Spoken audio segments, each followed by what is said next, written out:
نمرود کی ایک بیٹی تھی جس کا نام رحیمہ تھا، لیکن اسے ربا کے نام سے پکارا جاتا تھا۔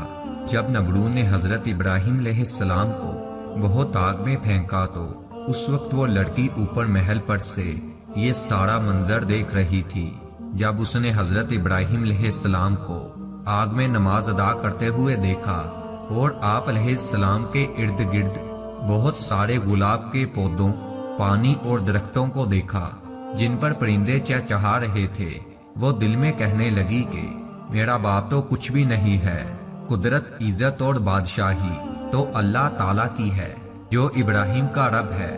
میرا والد تو جھوٹا اور عاجز ہے، آدمی کو ہلاک کرنے پر بھی قادر نہیں۔ وہ یہ سوچتی ہوئی اکیلی ہی اپنے محل سے نکلی اور اس کے قریب آ گئی۔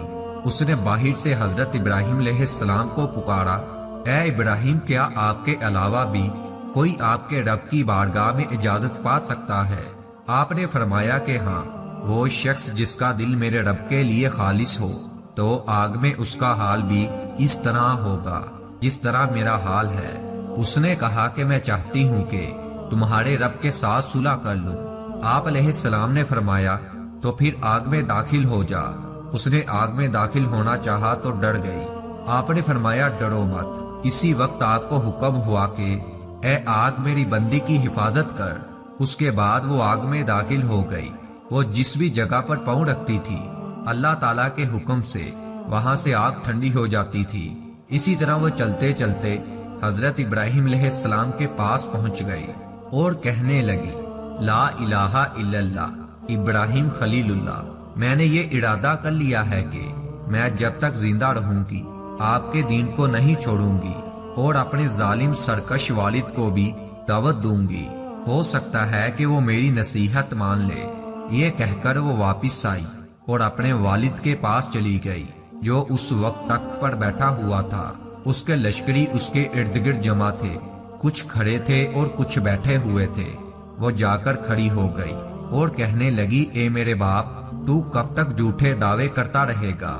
کیونکہ خدائی اور قدرت و طاقت تو اس خدا کے لیے ہے جس نے ابراہیم علیہ السلام کے لیے آگ میں گلاب کے پھول، سبز باغات اور بہتا دریا پیدا کر دیا ہے۔